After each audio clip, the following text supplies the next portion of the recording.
Olá galera, bem-vindos ao canal Mistérios da Meia-Noite. O mundo está repleto de casos policiais que nunca foram resolvidos e se perpetuam na história como verdadeiros mistérios. Mas um dos casos mais desconcertantes é certamente este: o mistério do menino da caixa. Seu rosto tornou-se conhecido em uma tarde de 25 de fevereiro de 1957, quando um viajante que passava na estrada Susquehanna, na Filadélfia, notou uma caixa com letras vermelhas que diziam: mobiliário frágil, não abra com a faca. Originalmente, a caixa era de um berço, mas, ao abrir, o homem se deparou com algo completamente diferente. A princípio, ele acreditou que se tratava de uma boneca, mas o que ele havia encontrado era o cadáver de uma criança. O garoto estava sem roupas e enrolado em um cobertor. Tinha pouco mais de 1 metro e pesava menos de 14 quilogramas, o que é muito pouco para uma criança desta altura. Ele parecia ter menos de 6 anos. Suas unhas tinham sido cuidadosamente aparadas e seus cabelos estavam cortados de um modo que um barbeiro hábil não faria. Algumas das cicatrizes em seu corpo pareciam ter vindo de procedimentos cirúrgicos e seus olhos mostravam sinais de que ele recebia tratamento para alguma condição crônica.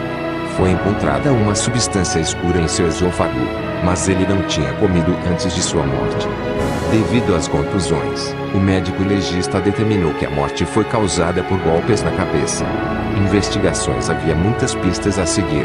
Primeiro, a polícia tentou descobrir a identidade do garoto, mas nenhuma criança do seu tamanho estava na lista de desaparecidos. Depois, eles buscaram impressões digitais em hospitais, mas nenhuma correspondia à do menino. Milhares de cartazes e panfletos foram distribuídos, mas ninguém entrou em contato com os oficiais.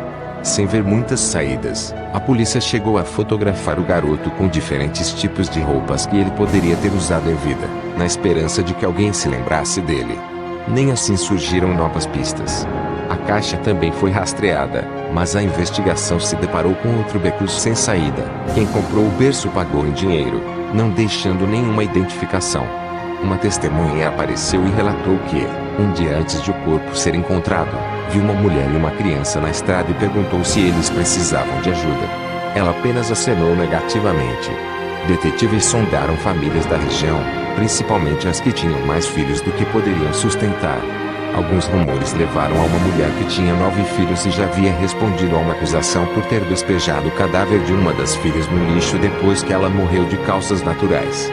Em julho de 1957, os oficiais responsáveis pelo caso resolveram pagar um funeral para a criança.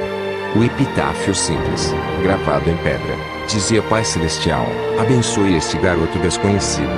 O caso foi, aos poucos, esquecido pela população e pelos policiais, com exceção do investigador legista Remington Bristow. Ele não podia deixar que aquilo acabasse assim. Durante o seu tempo livre e com o seu próprio dinheiro, ele procurou pistas e chegou a consultar médiums, buscando alguma luz sobre a identidade do garoto. Bristow estava certo de que o pequeno morava em um lar adotivo, mas acabou morrendo, em 1993, sem saber a verdade. 5 anos mais tarde, o corpo foi exumado e o seu DNA, levado para testes. Mesmo com os avanços neste campo, o exame não resultou em nada novo. Reviravolta em 2002, um psiquiatra de Ohio contatou a polícia da Filadélfia e contou que um dos seus pacientes lhe disse que sabia como o garoto da caixa havia morrido. Em uma das sessões, a mulher revelou que seus pais, ambos educadores, tinham comprado a criança para usar como um brinquedo sexual. Um dia, quando a sua mãe estava banhando o menino, a quem deram o nome de Jonathan, ele começou a lutar e ela o golpeou com força suficiente para matá-lo. A paciente, que tinha 10 anos na época do assassinato, disse que era ela quem estava na estrada ao lado de sua mãe quando um homem parou para perguntar se precisavam de ajuda.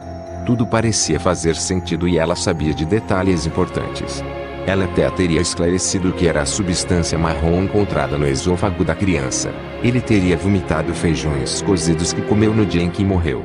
Mesmo com todos esses relatos, ninguém conseguiu provar se a história contada era realmente verdade. Fim do caso. O canal NBC publicou o que pôde ser um ponto final no mistério. 2 investigadores descobriram uma importante informação que pode conectar as histórias desta trama. Um homem relatou que sua família alugou uma casa para um homem que vendeu o filho.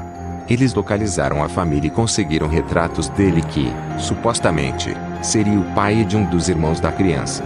Especialistas analisaram as imagens e afirmaram que existem muitas coincidências na fisionomia dos três.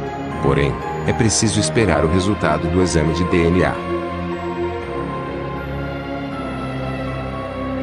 Se você gostou do vídeo, dê um curtir. Inscreva-se no canal. E não esqueça e ative o sininho de notificações. Abraços e até o próximo vídeo.